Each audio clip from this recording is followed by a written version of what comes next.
Hi,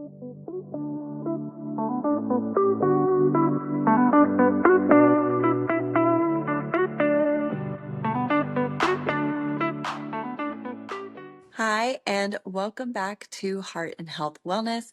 I'm your host, Dr. Melissa Welch, and I'm so glad that you are here. So, today we are talking about something a little bit different. We are going to break down what the Bible has to say about wellness. Now, if you are new to the podcast, this is a place where we talk all about biopsychosocial spiritual wellness in very real, relatable ways. And I'm a licensed marriage and family therapist. I've been working with individuals, couples, and families for almost 10 years now. And I've really figured out that we are just doing a bad job of one, getting this information to people in a way that's accessible, and two, that we are seriously overcomplicating it.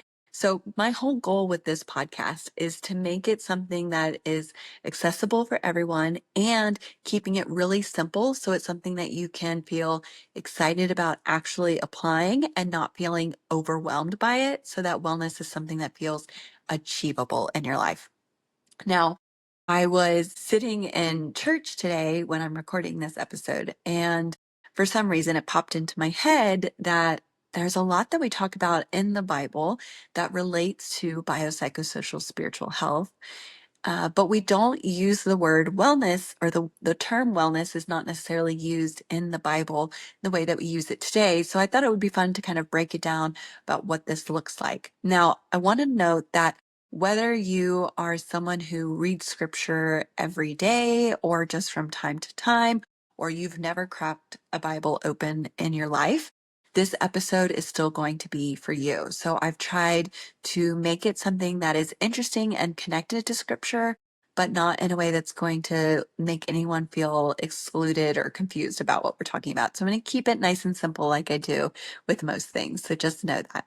So today's conversation, just so you know, is not about religion at all, but it is about wisdom and how we apply teachings that have been around for a very long time to our current lives so that ancient knowledge and wisdom is still relevant and speaks to us today about our whole person health and wellness. And especially since they didn't have all of the distractions that we have today with technology and things, they still had a way to find wellness, and they still experienced challenges in their life that we often still experience today.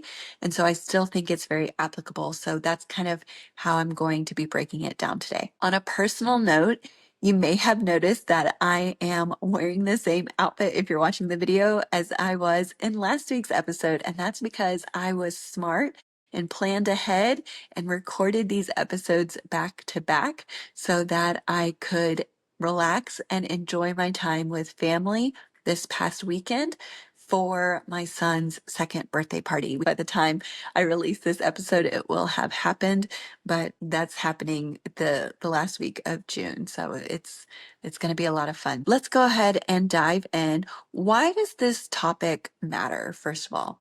Well, for starters, wellness is often talked about in kind of pieces. So someone will either talk about your mental health or your physical health, but it's very rare that you find a system that speaks about wellness as a full, whole person approach that includes all of these things, and not just the physical and not just the mental, but also how your relationships are part of it, and also how your spirituality is part of it as well. So that's why I focus on the biopsychosocial spiritual framework with this podcast, because I think it's really important to think about all of those pieces when we are considering the whole person.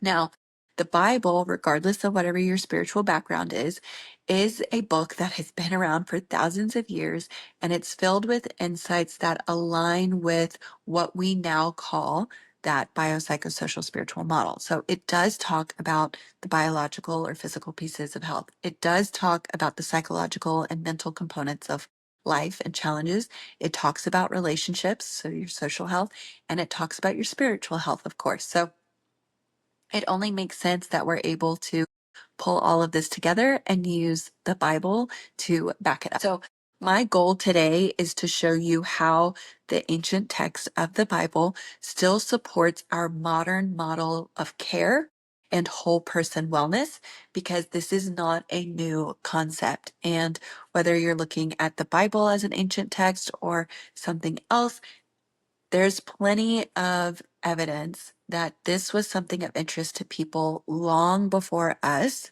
And it makes sense that we need to use that wisdom that has been around for so long to apply it to our very busy, distracted, disjointed lives today.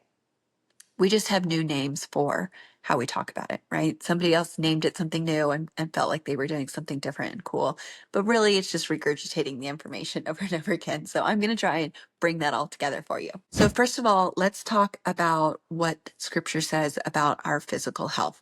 So, the key point here that I want you to take away is that your body matters. The care that you have for your body matters. It's not a side note. It's not something like extra or special that you should be doing, but it's part of who we are of taking care of our bodies. It's part of the sacred design of your body. Now, I'm definitely someone who believes that we have been created and designed, and it's absolutely amazing what our bodies can do. I saw a reel this past week of this woman that I started following, and she's got to be in her probably 60s, maybe even 70s. And she runs every single day. And her whole thing is helping people reframe. If I look up her name, I'll put it in the show notes for you, her Instagram handle. But her whole thing is we need to reframe how we look at taking care of our bodies. And instead of doing exercise as a way of making up for what we ate earlier in the day or how we, trashed our diet over the weekend. So now we need to get back on track or whatever. It's instead looking at my body is amazing. It is so just beautifully crafted to be able to get me through life, and I need to take care of it. It's my personal responsibility to take care of this body. I only get one of them. So how can I best take care of it? And really reframing our minds around that. And I really like the way that she does that. In the same way, scripture tells us that our body is something to be taken care of. So if you have a pen and paper out and you're taking notes here, here's a couple of examples of that. 1 Corinthians 6:19 through 20 talks about how your body is a temple and you can honor God with it or honor God through taking care of it. But it is something that should be honored and respected. Proverbs 3:7 through 8 says, this will bring health to your body and nourishment to your bones. So talking about taking care of your body, giving it the food and the nutrients that it needs. Exodus 23:25 says, worship the Lord and I will take away sickness, which I absolutely believe can happen. And I believe in miracles that that we can get healing through things like prayer, but also in the way that we take care of our bodies through how we feed ourselves, how we rest.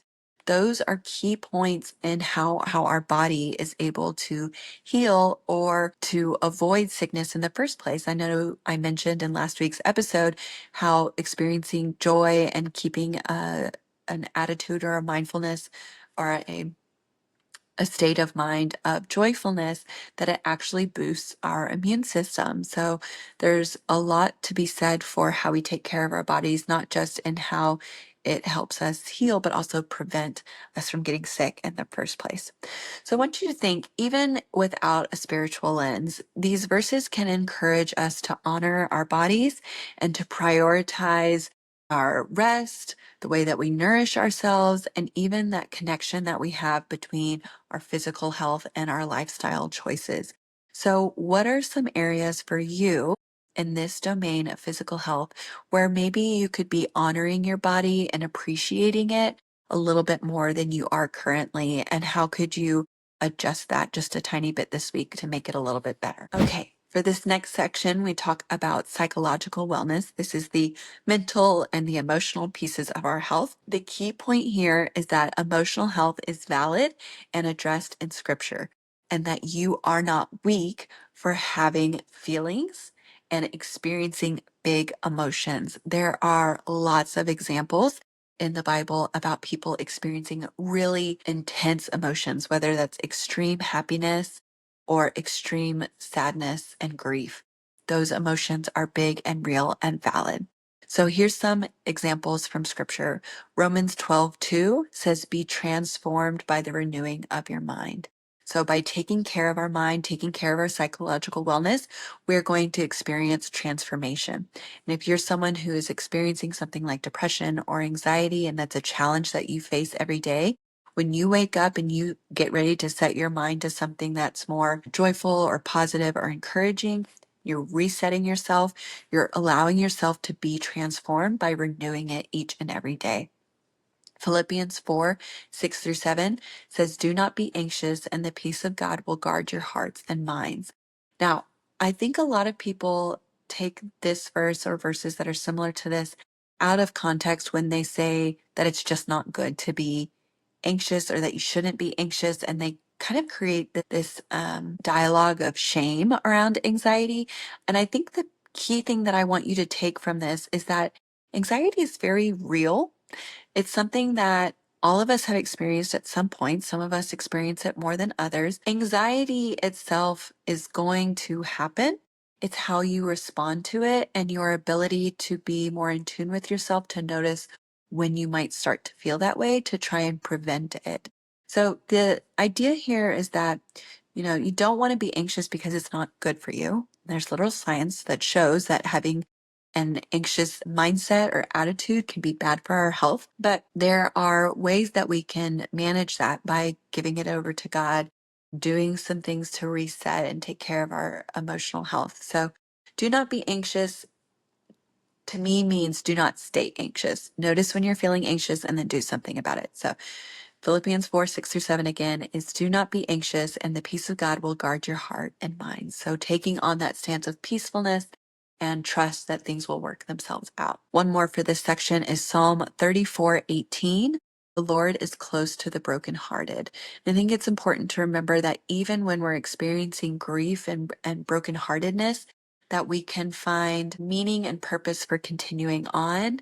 And just to tie it into something that I've been struggling with lately, there was a family vacationing here in the area whose child drowned, and just absolutely horrific accident. They were swimming in an area where the tide started to go out at the end of the day, and it swept her away. And of course, everybody's been sharing about it on social media because they've been trying to find her body so that she can be returned home. And I've just been thinking about this sweet family all week that it's been going on for. And by the time that this airs, it will have been several weeks since it happened. But I attended a vigil for her yesterday evening, and just to show support for the family. And the man who spoke, I'm not sure if it was her stepdad or who it was, some family member, was just sharing that the family had a peace. And it was amazing to hear him talk about how brokenhearted the family was, but that they had a peace about it because of the love of God and who God is, and knowing that this little girl is in heaven, is what they believe, that she's in heaven with God, and that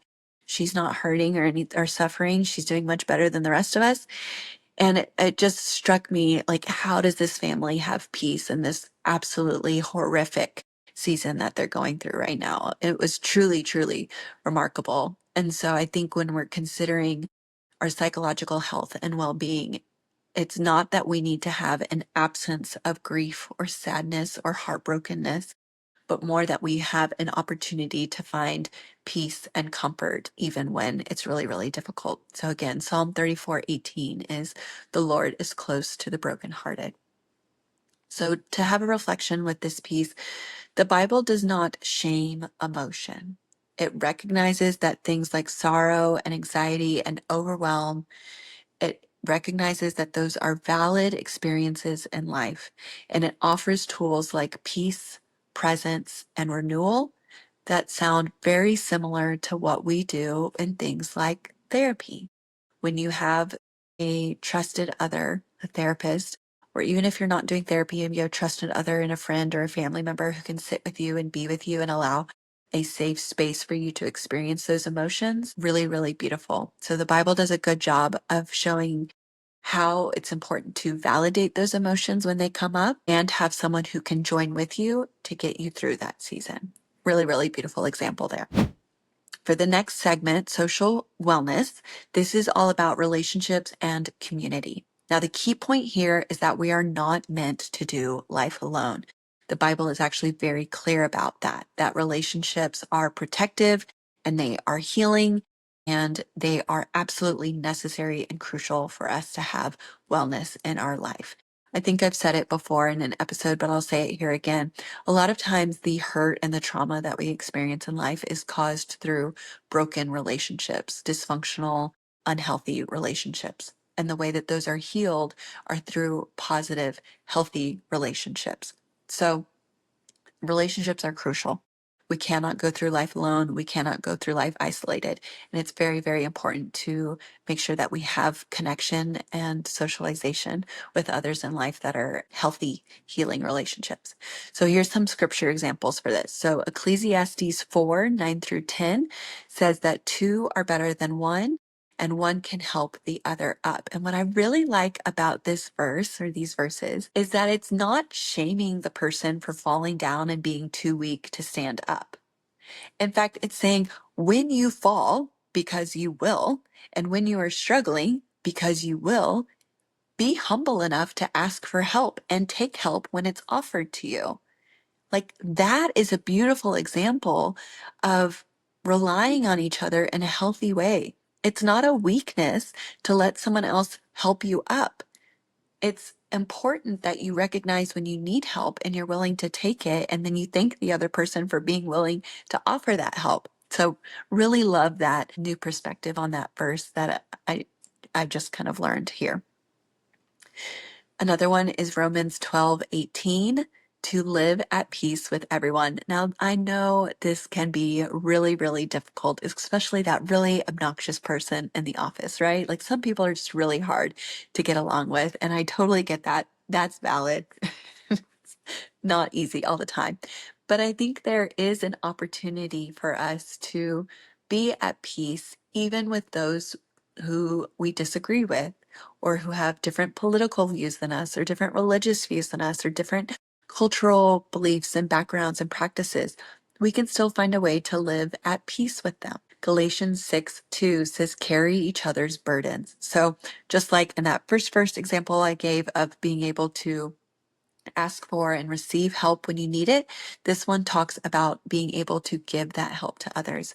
I definitely feel like this is something that I have the opportunity to do in my role as a therapist, of taking it on for others when it's too heavy for them to carry it themselves. And I thank God all the time for the opportunity to work with individuals in this way. And I believe that He's given me a gift to be able to do that, and I really appreciate. And it's hard sometimes to take it all on. And I'm sure there are moments when you feel like you're taking on too many burdens of others. And so I think finding a balance there of being willing to take on the burdens of others when you're able to, but also recognizing when you're not able to and you're not in a place to be able to do that. And that's okay. Finding that balance there is really important to be able to do. So here's the reflection piece for this. Whether you are a spiritual person or not, a religious person or not, we know that isolation increases suffering. We saw that in the COVID era when people were required to be at home alone, and we saw that suffering that it created. The Bible definitely echoes this science that we now know to be true through scientific evidence that connected people are healthier people. Connection is what you need for good health. You have to have connection. Connected people are healthier people. So, those teachings that have been around forever, for thousands of years, we now see the science behind it of why that's so important. So find a way, if you are currently isolated, find a way to reconnect with old friends or family members that you love that would be welcoming you back, or find a local community organization or something to get involved with. But if you are someone who feels alone and isolated, know how important it is to find connection. And I will also say this in that same breath, I know it's really hard to make friends as an adult. It's not like when we were in school and we were forced to be around other people our age all the time. And I know that it's really tricky for people who are still in the dating world to find their person. I know how hard that is. but there are opportunities. Everybody has their little interests and things, and so there are opportunities to find connection. I would encourage you to try and find that, whether it's through the church or through a volunteer organization, whatever it might be. Find a way to stay connected to others. Okay, and the last domain is spiritual health, and this is where we have our faith. Sometimes that includes religion, our purpose, and a sense of purpose and peace. Now, the key point here is that spirituality is not just about belief, it's about having belonging, a sense of purpose, and a sense of peace. So, your beliefs can certainly be a part of that, but this is much bigger than that. That's why we talk about spirituality as a much larger concept. So, here are some scriptures to go along with this. First is Matthew 11:28-30. Come to me, all you who are weary, and I will give you rest. And I think it's absolutely beautiful that one, we're acknowledging in this verse that people are going to be weary and tired. That's a given part of life. And two, there's a place to go. There's something that you can do when you feel that way to get rest and to feel rejuvenated. So even when you are struggling, there is something that you can do actively to make that better. And it is not somebody else's responsibility to do that. There might be someone who's willing to help you make that happen, but there's something that you can do to go and seek support to help you feel better. John 10:10, I have come that they may have life to the full. So we want life to be abundant and full and wonderful, and there is opportunity to find that and to feel like you have purpose and meaning. So people have been on the lookout for this for a very long time, as they still are to this day. We want a sense of meaning and purpose. Why are we here? Why are we doing all this? Isaiah 26:3, you will keep in perfect peace those whose minds are steadfast. And this just means that we're looking for an opportunity to find peacefulness, to find calm in our life, to help our minds not be all over the place, but to be steadfast. And those are really normal things to want, and there's opportunity to do that. So, for a piece of reflection, spiritual wellness is about anchoring your soul to something bigger than you, something bigger outside of us, whether that's God or meaning in life, or even just having hopefulness for the future. Even if you are skeptical of faith, this kind of inner alignment really leads to resilience, clarity, and healing. So having that alignment is crucial for your overall wellness. And regardless of what you find to try and make that happen, it makes sense that you need to find a way to get that alignment in order to reach that full sense of wellness. I hope that makes sense. Okay, so let's put it all together. Fundamentally, I want you to understand that the biopsychosocial spiritual model or framework and what the Bible teaches are not at odds with each other at all. In fact, they're actually very much aligned and reinforce each other quite well, which I thought was really pretty cool. And I think that probably is part of the reason why the biopsychosocial spiritual model makes so much sense to me, because it is very much in alignment with what I have grown up to believe and understand about life and how we take care of ourselves and take care of others. You do not have to subscribe to a certain belief system to appreciate the ancient writings and the ancient teachings that are in the Bible that have always valued wholeness and whole person wellness. And I want you to know that your wellness matters, all of it matters, and that your body, your mind, your relationships, and your spirit are all crucial to you being able to achieve whole person wellness. And if you're someone who is a believer and has an identity with Christianity like I do, I hope you enjoyed this episode of being able to see the scriptures that go along with this wellness model, to see that this is something that we are called to do, to take care of our bodies, to take care of ourselves, to take care of those around us, and to have that connection with our meaning and our purpose in life. So with that, I'm going to wrap it up. But if this episode was encouraging to you or it challenged you at all, I would absolutely love to hear your thoughts. If you want to take a screenshot of what was interesting to you or a picture of you listening or anything like that, and you want to tag me at Heart and Health Wellness on Instagram, I would love that. Or you can send me a direct message, DM, and I'd love to see it there. But I really enjoy getting that feedback from all of you about if you're listening and what you think about the episode or about the show in general. Also, if you can leave a review wherever you are listening or watching, that would be super helpful. And if you are curious about which of these areas of the biopsychosocial spiritual model of health and wellness that you might be neglecting, I would encourage you, if you have not already, to check out my wellness blind spot quiz. It just takes a few minutes. It's super simple. You just do it with a scratch piece of paper. And it's a really nice way to help you identify which of these areas that you aren't giving the attention and love that maybe it deserves, and gives you some suggestions of what you can do to improve that. So I also want to encourage you to check out the new wellness reset guide that I now have available. I'm going to put the link for it down in the show notes. But if you're wanting to just have a refresh or a reset this week, it's 5 days. It walks you through each of these areas of health one day at a time, and then a fifth day of reflection of bringing it all together.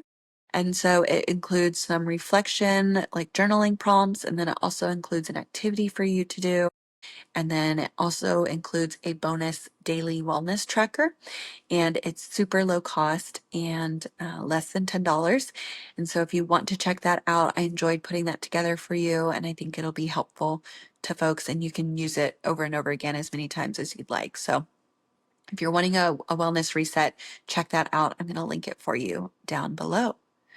But just remember, you do not have to be perfect. This is not about perfection here. It's not about getting it all right away. It's a journey that's ongoing throughout our lifetime that we are going to continue to change and learn and grow as we get older with each and every experience. So you don't have to be perfect to be present. So let's just keep going, moving along, and figure out how we can improve upon our wellness a little bit each and every day. So thank you so much for joining me today. Thank you for being here. Really appreciate your support and encouragement. And with that being said, take care of yourself. And until next time, be well.